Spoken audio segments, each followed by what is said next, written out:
Be ready. 10 seconds to go.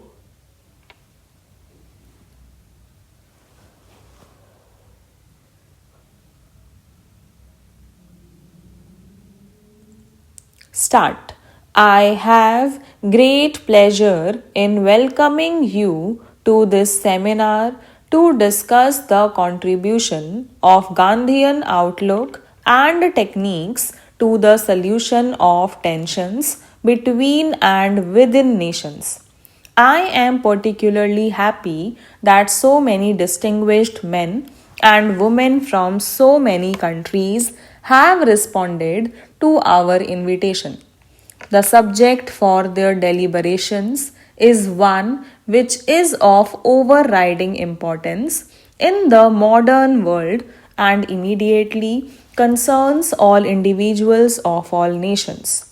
When the Indian National Commission for Cooperation with UNESCO met for the first time in 1949, it resolved that steps should be taken at an early date to consider the Gandhian doctrines and their relevance to the problem of achieving world peace. UNESCO, which is concerned with the creation of an international outlook and the promotion of friendly feelings between different nations, was naturally greatly interested in the proposal. Since then, we have been considering how best to give effect to our plans of examining Gandhian methods as a means of achieving peace. You will agree that it was hardly necessary to have a seminar only in order to draw attention of Gandhiji's thought. His ideas have been before the world for many years and are already a part of the intellectual heritage of modern man. In view, however, of the crisis which threatens the world today and the danger of war, which is always in the background of our minds, it seems specially appropriate to consider Gandhiji's methods so far as they provide an alternative to war and promise a solution to international problems. That is why, after much hesitation and thought, we have decided to call this seminar to give distinguished thinkers of the East and the West an opportunity to discuss Gandhiji's methods in all their implications. I am keenly conscious of the stupendous nature of the problem and also of how a solution has until now baffled the efforts of man.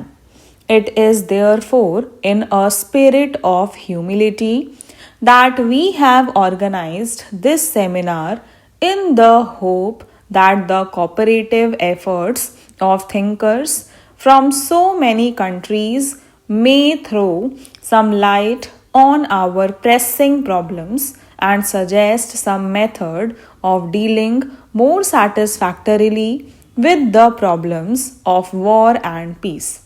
The issues at stake are so vast and our aim so important that whether we fully succeed or not, the effort is its own justification.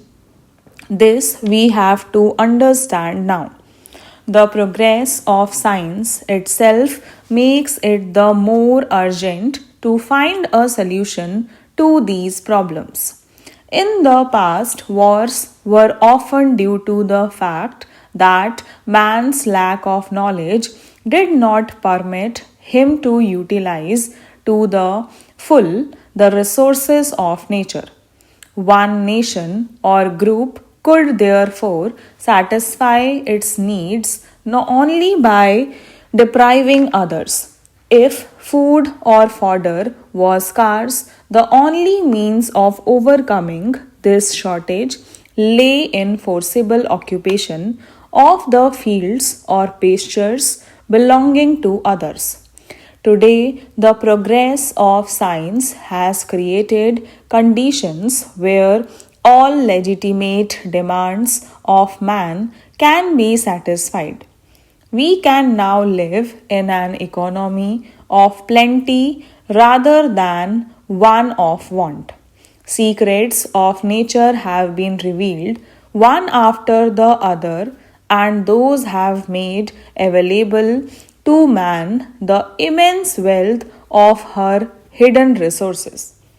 The tragedy of the situation, however, is that this increase of knowledge and mastery over nature is being used not so much for the constructive purposes of society as to enhance man's powers of destruction.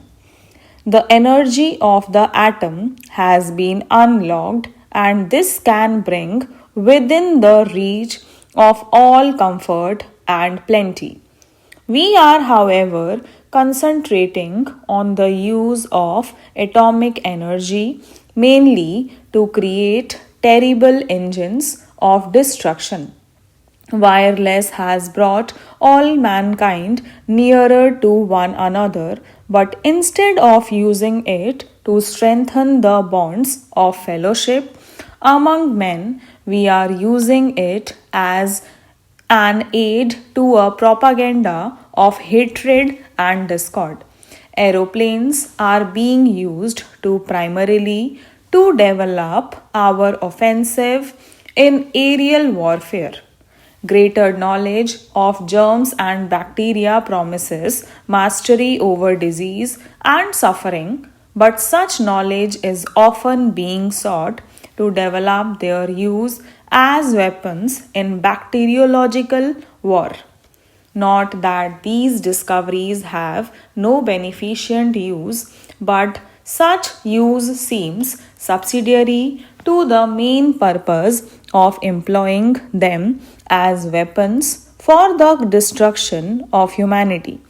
Since the beginning of this century, technological and scientific developments have tended to make war and peace coextensive with the whole world. In the past, some problems may have been solved by war. In any case, such wars were confined to a section of the world. Today, it is clear that no problem can be solved by war. If an attempt is made to solve any problem by means of war, the consequences extend beyond the frontiers of the nations concerned and involve all mankind. Wars have reached a stage where they only succeed in intensifying the hatred between nations and leading to new hatreds.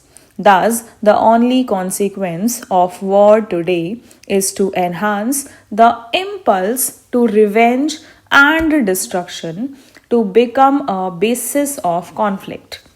Stop.